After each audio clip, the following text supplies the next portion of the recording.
Hello everyone, my name is Bhavna Singh and हम लोग study कर रहे थे इंट्रोडक्टरी माइक्रो इकोनॉमिक्स के बारे में, चैप्टर 2 कंज्यूमर इक्विलिब्रियम। हमने स्टडी किया था कंज्यूमर के बारे में, cardinal utility approach, concept of utility, and हम लोग डिस्कस कर रहे थे कि अब नेक्स्ट हमें क्या पढ़ना है, total utility and marginal utility and law of diminishing margin utility. So let's start it of. पढ़ेंगे टोटल यूटिलिटी के बारे में। क्या पढ़ेंगे? Total utility.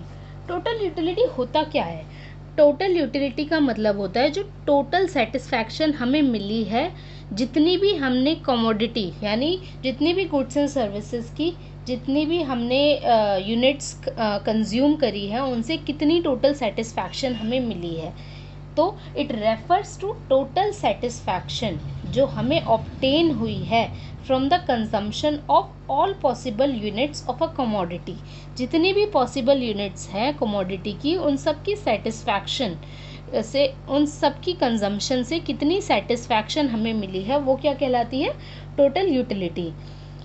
अब टोटल यूटिलिटी फॉर एग्जांपल हमने मान लो पहली आइसक्रीम खाई, फर्स्ट आइसक्रीम ने हमें सेटिस्फैक्शन दी 20 यूटिल्स की, और अब हमने एक और आइसक्रीम खाई, सेकेंड आइसक्रीम खा ली, उसने हमें सेटिस्फैक्शन दी 16 यूटिल्स की सॉरी। तो हमें टोटल कितनी यूटिलिटी की सेटिस्फैक्शन, टीयू कितना, टोटल यूटिलिटी को टीयू लिखा जाता है एब्रीवेट टर्म्स में। तो टोटल यूटिलिटी हमें कितनी हो गई? 36 यूटिल्स की हो गई। सिमिलरली अगर हमने थर्ड आइसक्रीम खाई तो हमें मान लो 10 यूटिल्स की सेटिस्फैक्शन मिली, क्योंकि ऐसा नहीं है, हमारी सेटिस्फैक्शन बढ़ती नहीं रहती। हम पहली मान लो कोई बहुत प्यासा इंसान है, उसको हम पहले ग्लास पानी का देंगे तो वो बहुत ज़्यादा सेटिस्फाई होगा, ठीक है। उसको हम दूसरा ग्लास देंगे तो उसको थोड़ी कम सेटिस्फैक्शन मिलेगी। चलो मैंने थोड़ा कम, पहले ग्लास से बहुत ज़्यादा प्यास लग रही है उसको, पहले ग्लास से जितना ज़्यादा उसको सेटिस्फैक्शन दूसरे से शायद उतनी ना मिले ना। तीसरा ग्लास अगर हम उसको पानी का देंगे तो और थोड़ी कम हो जाएगी। क्यों? क्योंकि उसकी जो एकदम हाईएस्ट लेवल ऑफ सेटिस्फैक्शन था, सबसे पहले उसको जितनी ज़्यादा उस चीज़ की नीड लग रही थी और उसके वांट थे, वो उसको लगा कि हाँ चलो वो पूरी हो रही है। सो यहाँ पे उसकी सेटिस्फैक्शन कम होती जाती है। हर एक और यूनिट एडिशनल जो वो कंज्यूम कर रहा है उसके साथ उसकी यूटिलिटी जो है वो कम होती जाती है। तो यहाँ पे उसने थर्ड आइसक्रीम खाने के ऊपर 10 यूटिल्स की उसको सेटिस्फैक्शन मिली। टोटल कितनी हो गई? 36 + 10 46 यूटिल्स। तो हमें पूरी तीनों आइसक्रीम खाने पे उसको 46 यूटिल्स की सेटिस्फैक्शन। नाउ गाइस, हमने देखा टोटल यूटिलिटी हो क्या रहा है यहाँ पर। टोटल यूटिलिटी तो यही हो रहा है ना कि हमने पहली कमोडिटी जो कंज्यूम करी, सेकंड जो गुड्स हमने कंज्यूम किया, एंड थर्ड जो यूनिट कंज्यूम करी आइसक्रीम की, तीनों को मिलाकर हमने टोटल यूटिलिटी निकाली। तो सिमिलरली टोटल यूटिलिटी का फॉर्मूला जो होता है वो ये होता है। अब इसका क्या मतलब है? टोटल यूटिलिटी अगर n नंबर ऑफ कमोडिटीज़ दी हुई हैं तो वो कैसे निकालेंगे? पहले number of commodity, second number, third number, सबको हम जोड़ते जाएंगे। टोटल n यूटिलिटीज़ को जब हम जोड़ लेंगे तो टोटल यूटिलिटी निकल कर आ जाएगी। नाउ मार्जिनल यूटिलिटी क्या होता है? मैंने आपको बताया था लास्ट सेशन में भी, मार्जिनल इकोनॉमिक्स में जहाँ पर भी यूज़ हो उसका मतलब होगा एक और कमोडिटी, यानी एक और हमने जब कंज्यूम की कमोडिटी, यहाँ पर इसका मतलब हो गया तो हमें कितनी सेटिस्फैक्शन मिली। तो फर्स्ट यूनिट में हमें 20 मिली, हमने एक और कंज्यूम करी तो कितनी मिली? 16 मिली। तीसरी कंज्यूम करी तो कितनी मिली? हमें 10 मिली। तो ये क्या हो रहा है? तो मार्जिनल यही हुआ, ये हमारी मार्जिनल यूटिलिटीज़ हैं जो लिखी हुई है। एक और कंज्यूम करने से कितनी यूटिलिटी मिल रही है हमें, यूटिलिटी मतलब कितनी सेटिस्फैक्शन मिल रही है हमें। सो अगर इसी चीज़ को हम स्केड्यूल में बनाया जाए, मैंने आपको बताया था स्केड्यूल हमेशा किस फॉर्म में होगा? टेबुलर फॉर्म में होगा। तो इसी चीज़ का स्केड्यूल बनाया जाए तो हम यहाँ मान लो बनाते हैं ice creams, marginal utility and total utility, ये लिखा जाए। ये हमारा स्केड्यूल बन गया टेबुलर फॉर्म में। आइसक्रीम क्या हमने कंज्यूम कितनी करी है? अगर कंज्यूम्ड तो अगर हमने पहली आइसक्रीम जो कंज्यूम करी है वो उसमें हमें 20 यूटिल्स की सेटिस्फैक्शन मिली। कितनी? 20। तो यहाँ पे टोटल यूटिलिटी कितनी हो गई? टोटल यूटिलिटी भी 20 होगी। अब सेकंड आइसक्रीम हमने कंज्यूम करी तो हमें इतनी आइसक्रीम इतनी अच्छी नहीं लगती हमें। पहला हमने खा लिया, हमें बहुत अच्छा लगा, दूसरी खाएंगे तो हमें कम अच्छी लगेगी पहले वाले से। पहले स्कूप, पहला जो हमने पहली चम्मच आइसक्रीम की खाई उससे जितनी सेटिस्फैक्शन मिलेगी उससे कम मिलेगी सेकंड वाले में।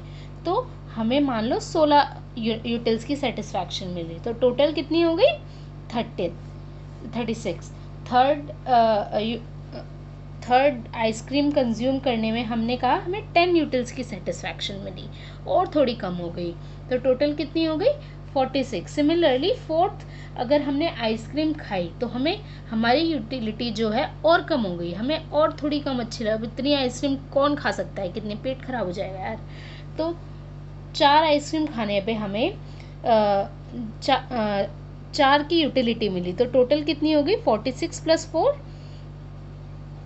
50। अब हमने जब 5th आइसक्रीम खाई तो हमारा भर गया पेट। अब हमने कहा बहुत हो गया, अब हमें कोई सेटिस्फैक्शन नहीं मिली ज़्यादा, पेट भर गया हमारा आइसक्रीम से, तो हमें 0 सेटिस्फैक्शन मिली। तो टोटल यूटिलिटी कितनी हो गई? 50। अब हमें अगर किसी ने ज़बरदस्ती एक और आइसक्रीम खिलाई, पेट भर चुका है हमारा, बहुत ज़्यादा ठंडा लग चुका है, जिसको कैविटी लगी है पूरे दांत ठंडे हो चुके हैं, ना एक और आइसक्रीम खिलाई, अगर 6 यूनिट आइसक्रीम की किसी ने हमें खिलाई तो हमारी जो सेटिस्फैक्शन है वो कम हो जाएगी। अब हमें लगने लगेगा पेट में गड़बड़ हो रही है, तो सेटिस्फैक्शन हमें कम होने लग जाएगी, तो माइनस नेगेटिव में सेटिस्फैक्शन चली जाएगी। तो 50 - 6 कितनी? 44। सो ये हमारा स्केड्यूल बन गया। क्या बन गया? स्केड्यूल। किस चीज़? TU एंड MU स्केड्यूल बनाया हमने अभी स्केड्यूल अभी कहा था टेबुलर फॉर्म में बनता है। अब इसी चीज़ को अगर हम ग्राफ की फॉर्म में रिप्रेजेंट करें, ग्राफ मैंने कहा था ऐसे बनेगा, ये ग्राफ है total utility.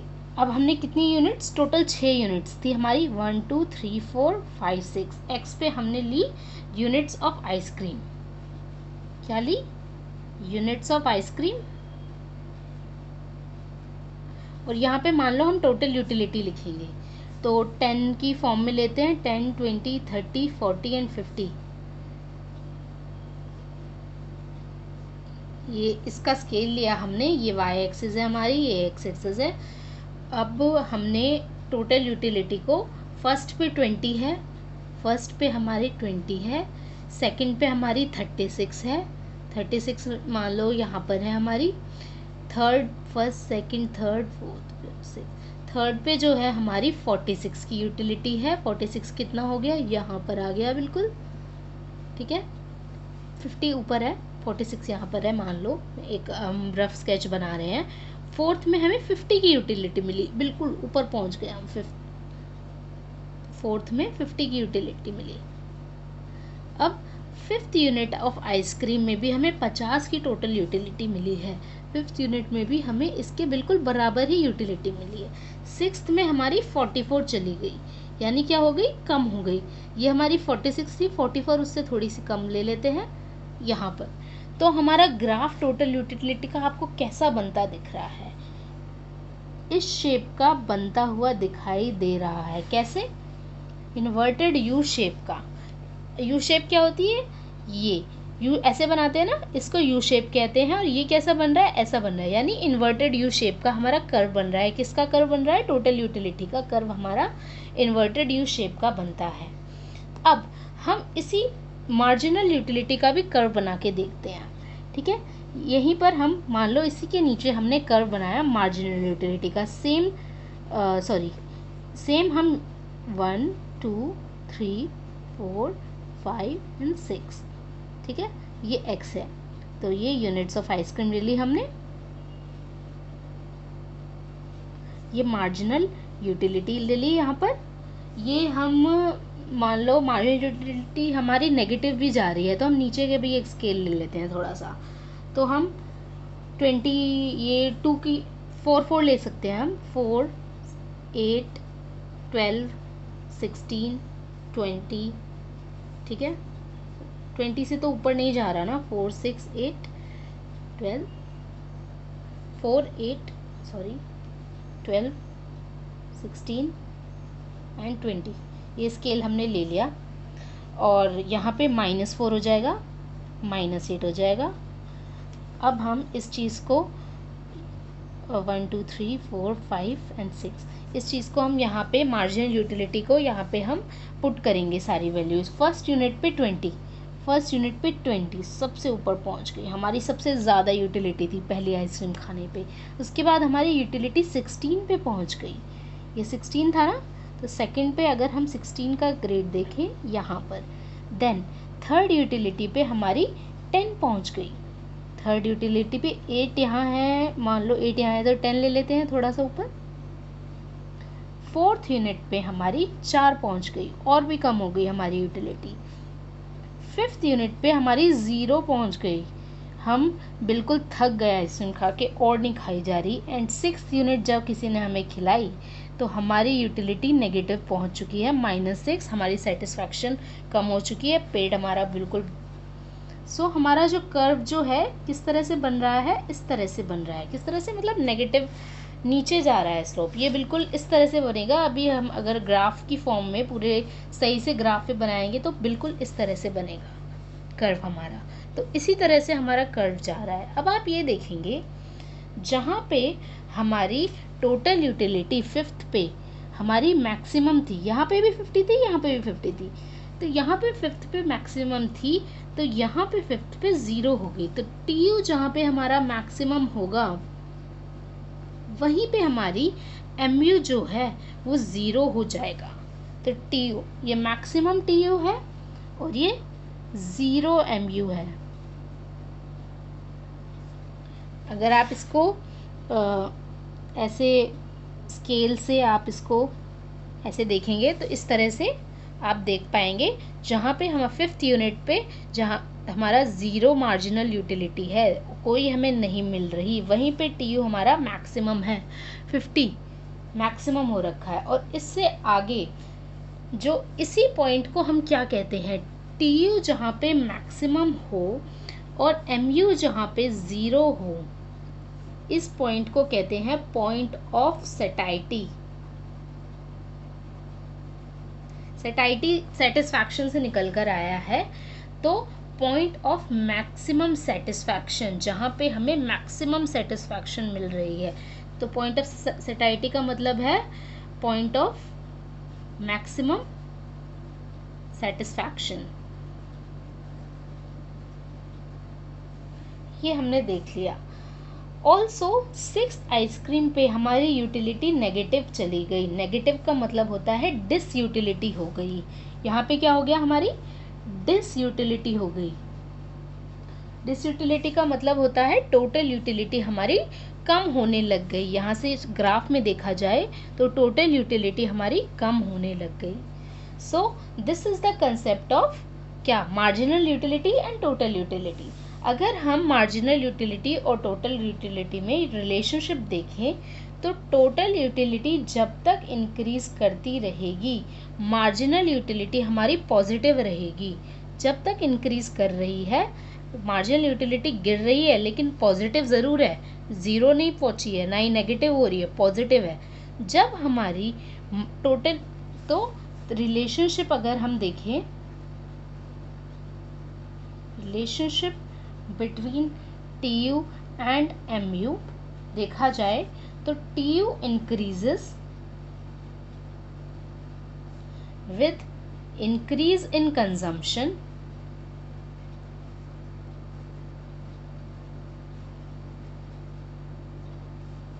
of a commodity as long as MU is positive।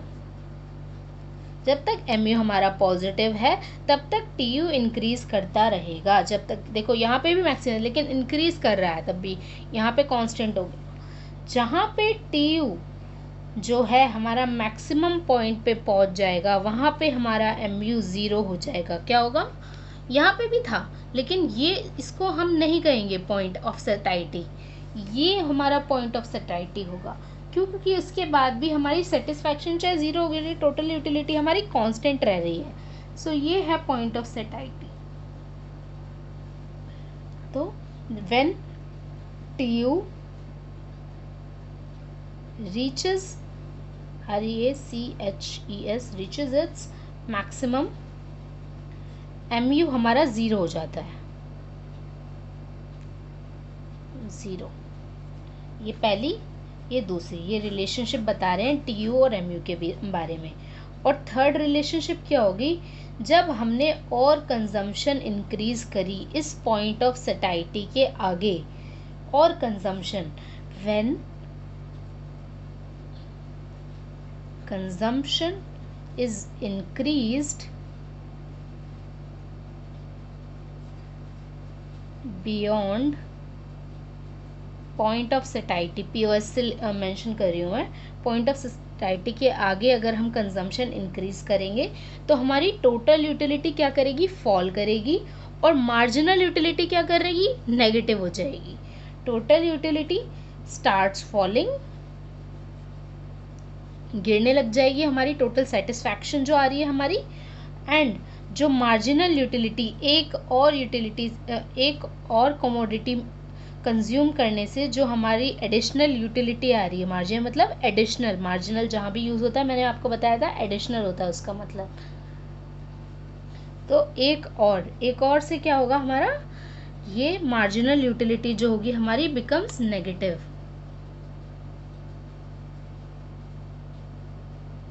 So this was the relationship between total utility and marginal utility. ये तीनों पॉइंट्स बहुत इंपॉर्टेंट है, कोई ज़्यादा वरी करने की बात नहीं है. जब तक हमने कंजम्पशन करे जा रहे हैं तो हमारी टोटल यूटिलिटी बढ़ती जा रही है, लेकिन हमारी मार्जिनल यूटिलिटी क्या है? पॉजिटिव रह रही है. क्या रह रही है? जब तक मार्जिनल यूटिलिटी पॉजिटिव रहेगी टोटल यूटिलिटी इंक्रीज करती रहेगी. जहाँ हमारी मार्जिनल यूटिलिटी ज़ीरो पे पहुँच गई वहीं पे वही हमारा पॉइंट ऑफ सेटाइटी होगा, वहीं पे TU हमारा मैक्सिमम होगा. जहाँ पे और अगर हमने पॉइंट ऑफ सेटाइटी के आगे और कंज्यूम किया तो हमारी टोटल यूटिलिटी जो थी क्या करेगी? वो डिक्रीज करेगी और मार्जिनल यूटिलिटी हमारी नेगेटिव हो जाएगी. सिंपल से 3 पॉइंट्स थे, हमने ये समझ लिए. नाउ अब एक सिंपल सा एक और छोटा सा टॉपिक है जो मैंने अभी बताया था आपको यहाँ पर कि 2 कंसेप्ट्स होते हैं यूटिलिटी में, टोटल यूटिलिटी, मार्जिनल यूटिलिटी और law of diminishing marginal utility. तो अब हम ये पढ़ेंगे. क्या होता है?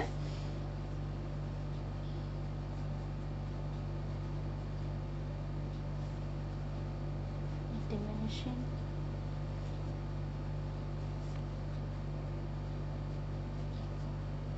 Law of DMU. Law of DMU ये कहता है जैसे जैसे हम कंज्यूम करते जाएंगे ज़्यादा से ज़्यादा unit, more and more units of any commodity, तो हमारी यूटिलिटी हर एक और एडिशनल चीज़ से, जो हमने यहाँ पे पढ़ा था वही law of diminishing marginal utility कहलाता है. क्या पढ़ा था हमने यहाँ पे? कि हम जैसे जैसे और हम एडिशनल यूनिट्स कंज्यूम करे जाएंगे तो हमारी जो एडिशनल यूटिलिटी होगी, यानी एडिशनल मतलब मार्जिनल यूटिलिटी होगी, वो क्या करती जाएगी? वो कम होती जाएगी. मैंने आपको समझाया था. तो इसी चीज़ को हम law of diminishing marginal utility कहते हैं. इसी चीज़ को क्यों? क्योंकि डिमिनिश हो रही है. क्या हो रही है? हमारी मार्जिनल यूटिलिटी कम होती जा रही है. तो इसी चीज़ को लॉ, और ये जो लॉ है वो हर तरह के गुड्स में, हर तरह के सर्विसेज में, हर जगह अप्लाई हो सकता है इकोनॉमिक्स में. Law of diminishing marginal utility मैंने क्या बताया आपको? It states that as we consume more and more units of a commodity, जैसे ही हम कंज्यूम करते हैं मोर एंड मोर यूनिट्स किसी भी कमोडिटी की, तो the utility derived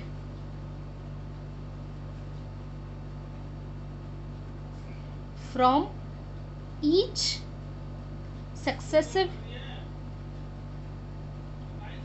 units goes on decreasing.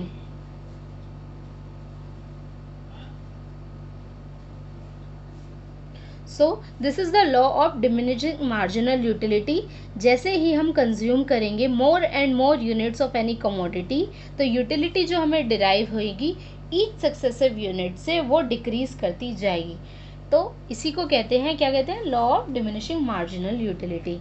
ये कैसे आया? सपोज आपके फादर अभी अभी काम से आते हैं घर पे, आप उन्हें एक ग्लास देंगे जूस का, तो पहला ग्लास पीते ही उनको जो सेटिस्फैक्शन होगी वो बहुत ज़्यादा होगी। वही प्यासा जो था, थर्स्टी एग्जाम्पल जो मैंने आपको दिया था, उसी तरह का एग्जाम्पल है। तो उनको बहुत ज़्यादा सेटिस्फैक्शन मिलेगी।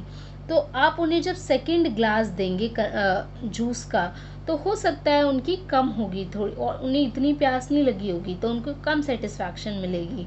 वो और कंज्यूम करेंगे तो उनको और कम सेटिस्फैक्शन मिलेगी, और एक टाइम आएगा वो कहेंगे बस और जूस नहीं पीना मुझे, मैं थक गया, मेरे को और नहीं चाहिए जूस।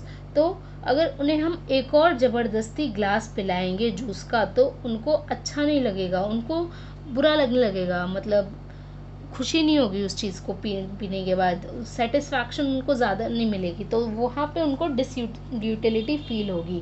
तो ये जो डिक्रीज़ हो रहा है सेटिस्फैक्शन में एक और ग्लास पीने से, इसी को law of diminishing marginal utility कहते हैं, जो मैंने आपको अभी इतनी देर से समझाया वही। इसकी कुछ एजम्पशंस होते हैं। एजम्पशंस मैंने आपको लास्ट लेक्चर में बताया था, कहीं भी एजम्पशंस ज़रूरी हैं। पूरे economics is all about making assumptions, making graphs, और कहीं भी मार्जिनल आ जाए इसका मतलब एडिशनल होता है। क्या बताया था? इकोनॉमिक्स का मतलब बिना एजम्पशंस के इकोनॉमिक्स चल ही नहीं सकती। सो एजम्पशंस क्या है? Assumptions of law of diminishing marginal utility. इसके क्या एजम्पशंस है? पहला एजम्पशन है कि मेजरमेंट कर सकते हैं हम यूटिलिटी की, मेजरमेंट कर सकते हैं, न्यूमेरिकल मेजरमेंट, कार्डिनल मैंने कहा था, न्यूमेरिकल कह सकते हैं, और कार्डिनल यूटिल्स में कर सकते हैं एक तरह से, और या फिर मॉनिटरी मेजरमेंट भी कर सकते हैं यूटिलिटी की, जो मैंने आपको यहाँ पे समझाया था। क्या समझाया था? कि उसको मनी की टर्म्स में और प्राइस की टर्म्स में ले सकते हैं, मॉनिटरी टर्म्स में ले सकते हैं। सो कार्डिनल या मॉनिटरी मेजरमेंट हो सकती है यूटिलिटी की, measurement of utility. Third is second, ये आप इसको फर्स्ट ले सकते हैं, सेकंड ले सकते हैं, थर्ड कुछ भी ले सकते हैं ना। सेकंड अजम्पशन इज जो हम रीजनेबल क्वांटिटी ही कंज्यूम करेंगे।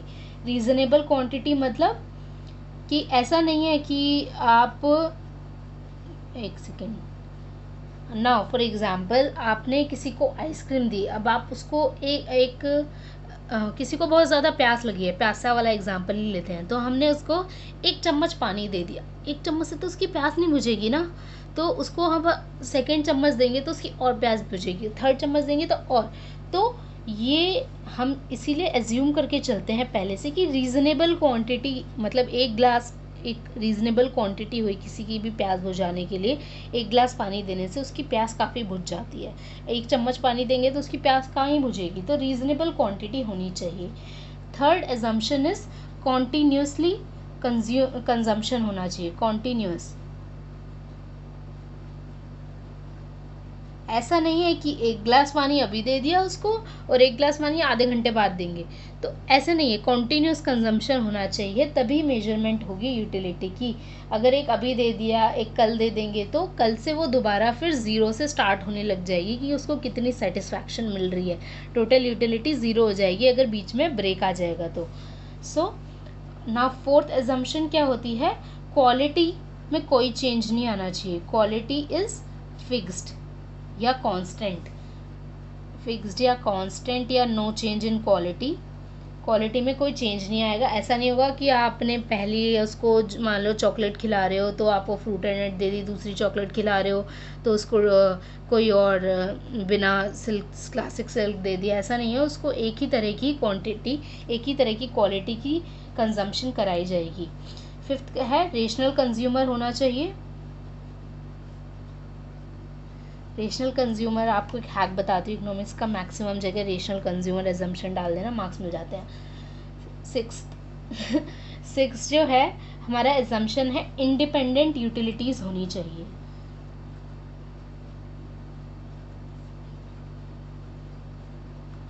इंडिपेंडेंट यूटिलिटीज़ का मतलब होता है जो मार्जिनल यूटिलिटी है हमारी एक कमोडिटी की, उसकी दूसरी कमोडिटी की मार्जिनल यूटिलिटी से कोई फ़र्क नहीं होना चाहिए। फॉर एग्जांपल हम दो तरह के प्रोडक्ट्स कंज्यूम कर रहे हैं, इसका मतलब ये नहीं है कि इसकी जो मार्जिनल यूटिलिटी है और इसकी जो है इन दोनों में रिलेशन है, ऐसा नहीं होना चाहिए, इंडिपेंडेंट होना चाहिए।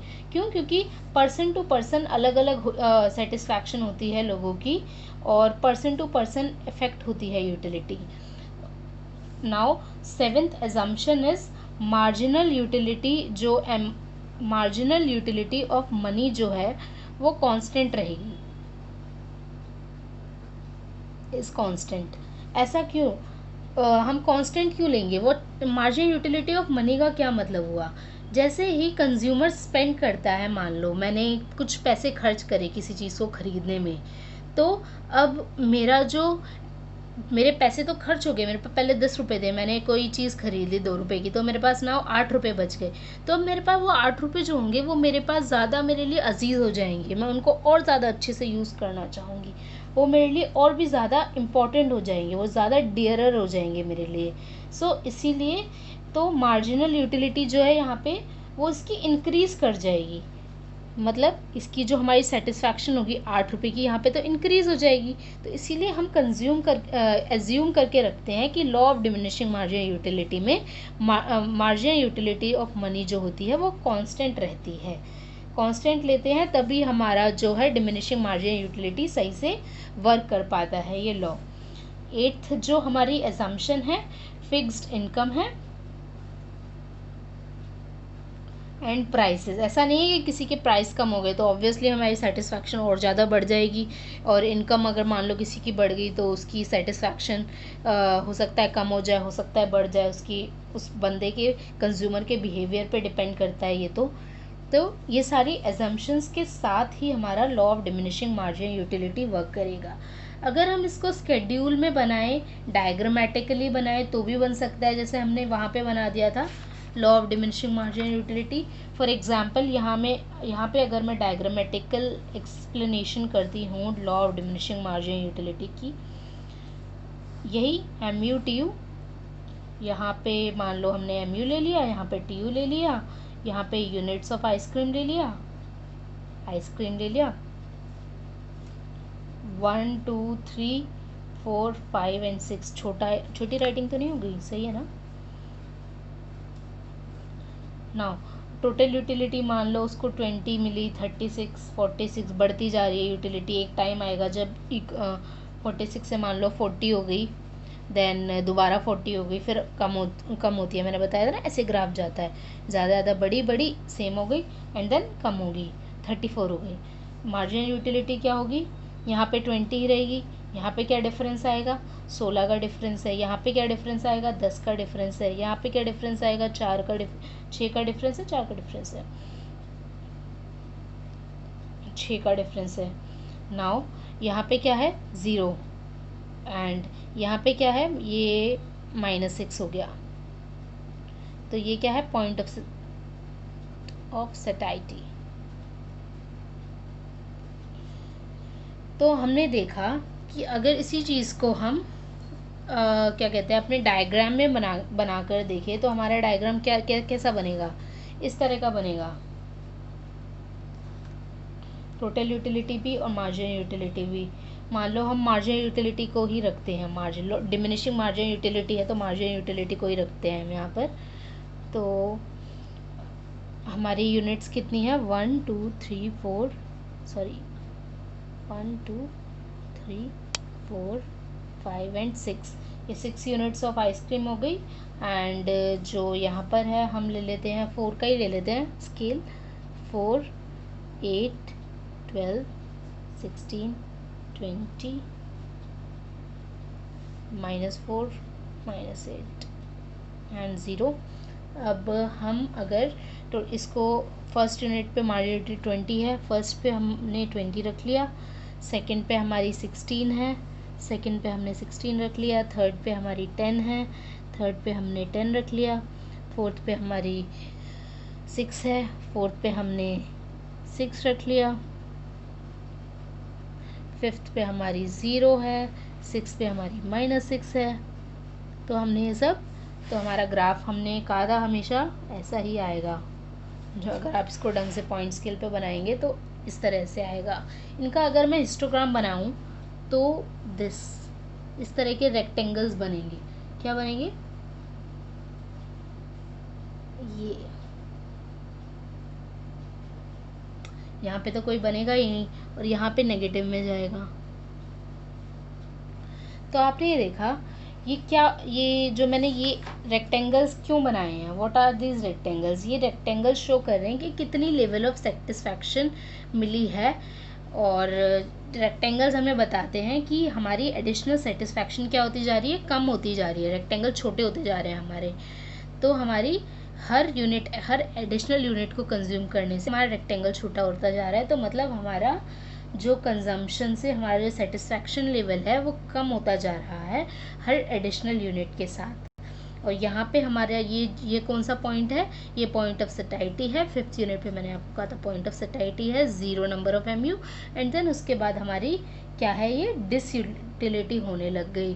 तो MU का कर्व जो है वो डाउनवर्ड स्लोपिंग होता है। MU का कर्व क्या होता है? Downward sloping.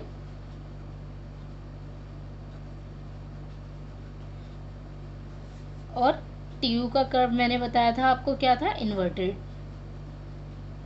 Inverted U shape. क्या था? TU का कर्व कैसे जा रहा था? इस तरह से जा रहा था। U ऐसे बनता है तो ये ऐसे जा रहा था, एक तरह से देखा जाए तो। और ये डाउनवर्ड स्लोपिंग है, ये डाउनवर्ड की तरफ, नीचे की तरफ जा रहा है। डाउनवर्ड स्लोपिंग वो भी नेगेटिव भी हो जाता है एक टाइम पे आने के बाद। So this was the concept of law of diminishing marginal utility. आज हमने पढ़ा, क्या पढ़ा आज हमने? कार्डिनल यूटिलिटी के बारे में पढ़ा। TU और MU के बीच में रिलेशनशिप पढ़ा, क्या होता है TU and MU, and law of DMU पढ़ा। नेक्स्ट लेक्चर में हम पढ़ेंगे कंज्यूमर इक्विलिब्रियम क्या होगी। और अभी हमने कार्डिनल यूटिलिटी पढ़ा, नेक्स्ट में हम ऑर्डिनल यूटिलिटी भी आने वाले लेक्चर्स में कवर करेंगे।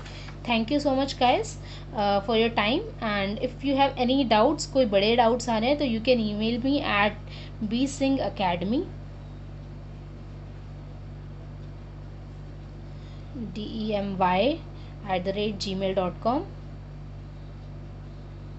And till then, stay safe, stay healthy, and stay tuned for more updates and more lectures. Thank you.